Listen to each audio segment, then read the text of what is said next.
भाकरी सोबत चुरून आणि भातासोबत वरपून खावी अशी मस्त झणझणीत आमटी। बनवायची पद्धत तर कमालीची सोपी आहे। रोजचं वरण काय आणि रोजची ती भाजी काय, दोघांनाही एक मस्त असा खमंग पर्याय मी तुमच्यासोबत आज शेअर करते। यामुळे व्हिडिओ हा शेवटपर्यंत जरूर पहा।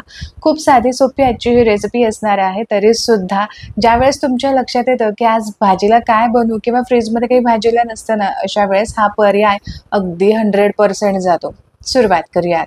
महाराष्ट्रामध्ये सुप्रसिद्ध असणारे हे शिपी आमटी बनवण्यासाठी फक्त आपल्याला एक चमच्याचा मोजमाप इथे घ्यायचा आहे। तर सगळ्यात आधी 1 चमचा भरून मी हरभरा डाळ घेतली, 1 चमचा भरून तुरीची डाळ घेतलेली आहे, 1 चमचा मुगाची डाळ घ्यायची, 1 चमचा मसुरीची डाळ घ्यायची आणि अर्धा चमचा इथे मी उडदाची डाळ घेतली।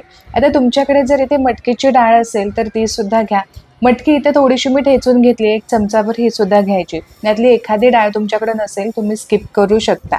आता या डाळी चांगल्या खमंग अशा भाजून घ्यायच्यात, हलकासा सुवास येईपर्यंत मंद आचेवरती भाजून घ्यायच्या। तर इथे साधारण 2 ते 3 मिनिटांसाठी सगळ्या डाळी मी भाजून घेतलेल्या आहेत। या डाळी तुम्ही अशाच भाजून जरी स्टोर करून ठेवल्यात ना, तरी सुद्धा पटकन खायच्या वेळेस तुम्ही ही आमटी नक्कीच बनवू शकता। तर इथे ना डाळी चांगल्या भाजून झालेल्या आहेत। एका वेगळ्या ताटामध्ये काढून संपूर्णपणे थंड करून घेऊ। डाळी या थंड झाल्या की आपल्याला या शिजवून घ्यायच्यात। आता बघा, छोटीशी एक वाटी भरून या डाळी संपूर्ण भरलेल्या आहेत। आता जर एक अंदाजच सांगायचा झाला तर रोजचं आपल्याला लागणारं जेवढं वरण आहे यासाठी जेवढी डाळ लागते ना, तेवढीच डाळ आपल्याला इथे घ्यायची आहे। आता इथे डाळ आपल्याला भातासोबतच शिजवून घ्यायची। यासाठी यामध्ये थोडीशी हळद आणि पाणी घातली, 3-4 शिट्ट्या करून डाळ शिजवून घेऊ। आता जोपर्यंत कुकर होतोय तोपर्यंत एक साधंसं वाटण करायचंय। तर आता इथे आमटी बनवण्यासाठी काही खडे मसाले मी इथे वापरलेले आहेत, अगदी बेसिकच आहेत।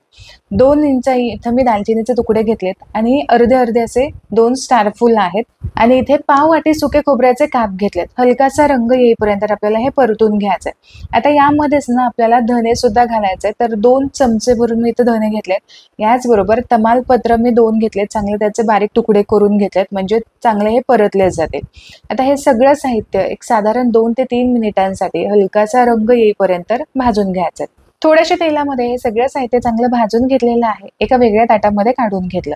आता या पॅन मध्येच आपल्याला आणखीन थोडंसं म्हणजे अर्धा चमचा तेल वाढवायचंय। एक मीडियम साईजचा कांद्याचा उभा चिरून घेतलाय, हा भाजून घ्यायचा। यासोबत 4 ते 5 लसणाच्या पाकळ्या आणि अर्धा इंच आल्याचे तुकडे भाजून घ्यायचे। तर हे बघा, चांगल्या डार्क रंगावरती कांदा मी इथे भाजून घेतलेला आहे। आता भाजलेला हा कांदा सुद्धा आपल्याला या ताटामध्ये काढून घ्यायचा आहे। या सगळ्या साहित्यांसोबतच आपल्याला कोथिंबीर सुद्धा बारीक करून घ्यायची।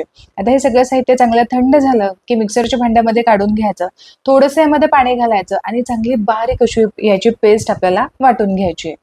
आता इकडे 3 ते 4 शिट्ट्यांमध्ये डाळ सुद्धा अगदी छान गाळ अशी शिजली पाहिजे, इतपत आपल्याला ही शिजवून घ्यायची। आता इथे डाळ चांगली शिजली गेली, आपण वाटण करून घेतलंय। वाटण केलेल्याच भांड्यामध्ये आपल्याला डाळ सुद्धा एकदा पल्स मोड वरती 1 ते 2 वेळा फिरवून घ्यायची, ही सुद्धा चांगली बारीक करून घ्यायची।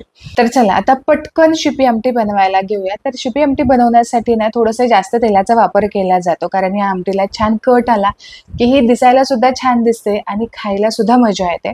तर यासाठी एक 2 ते 3 पळी इथे मी तेल घेतलेलं आहे। यामध्ये आपल्याला अर्धा चमचा जिरं घालायचंय, थोडंसं हिंग घालायचंय आणि 5-6 कढीपत्त्याची पानं घालायची।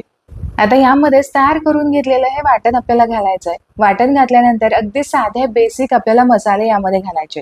तर इथे मी घातलेला आहे घरगुती काळा मसाला किंवा जो साठवणीचा मसाला असतो तो इथे 2 चमचे घातला, किंवा याऐवजी तुम्ही कांदा लसूण मसाला इथे वापरू शकता। आणि रंगासाठी इथे मी वापरलेली आहे बेडगी मिरची पावडर, ज्यामुळे रंग छान येईल। आता फक्त एवढेच मसाले आपल्याला इथे वापरायचे आहेत। घातलेले हे मसाले चांगले या वाटणामध्ये या तेलामध्ये परतून घ्यायचे। चांगला खमंग याचा सुवास येईपर्यंत, तेल सुटेपर्यंत हे वाटण आपल्याला चांगलं परतून घ्यायचंय। तेल सुटेपर्यंत इथे वाटण परतून झालं। आता जी डाळ आपण पल्स मोड वरती वाटून घेतलेली आहे ती संपूर्ण डाळ यामध्ये घालायची। आता ही जी शिपी आमटी आहे ना ती थोडीशी पातळच असते, यासाठी पुरेसे यामध्ये पाणी घालायचं। पण पाणी घालत असताना ना आपल्याला गरम पाणीच यामध्ये घालायचं आहे, अजिबात थंड पाणी घालायचं नाही। गरम पाणी जर तुम्ही घातलं तर याला छान तर्री येते आणि या उलट जर थंड पाणी घातलं तर अजिबात याला तर्री येणार नाही। चवीपुरतं यामध्ये मी मीठ घातलं, सगळं साहित्य चांगलं मिसळून घेतलं। आता एक छान उकळी यायची वाट बघायची। या आमटीला छान उकळी आली तरी सुद्धा ही आमटी जरा जास्त वेळ कढवून घ्यायची, कमीत कमी एक 10 ते 15 मिनिटांसाठी. जितकी जास्त तुम्ही कढवून घ्याल ना, तितकी छान याची चव उतरते आणि यामुळेच ही आमटी थोडीशी जास्तच खमंग लागते. मला तर ही आमटी थोडीशी शिळी झालेली आवडते, म्हणजे जर दुपारी बनवलेली असेल तर संध्याकाळी ही भातासोबत भाकरीसोबत जबरदस्त लागते. वरून थोडीशी कोथिंबीर घातली आणि तुम्ही इथे बघू शकता मस्त आमटी तयार झालेली आहे. तर्री सुद्धा भरपूर छान आली आहे आणि याचा एकसंतपणा तुम्ही बघू शकता. दिसायला अतिशय भन्नाट तर्री भाजाची ही शिपी आमटी इथे आपली तयार झालेली आहे. एकदा तरी ही आमटी नक्की ट्राय करून पहा. कर्जत आणि वाशीची ही सुप्रसिद्ध अशी आमटी आहे. आशा करते की आजची ही रेसिपी तुम्हाला आवडली असेल. रेसिपी आवडली तर व्हिडिओला लाईक जरूर करा. तुमच्या मित्रपरिवारामध्ये नक्की शेअर करा. पुन्हा व्हिडिओ अशाच एका चमचमीत रेसिपी सोबत. तोपर्यंत स्वस्त राहा आणि मस्त मस्त खात राहा.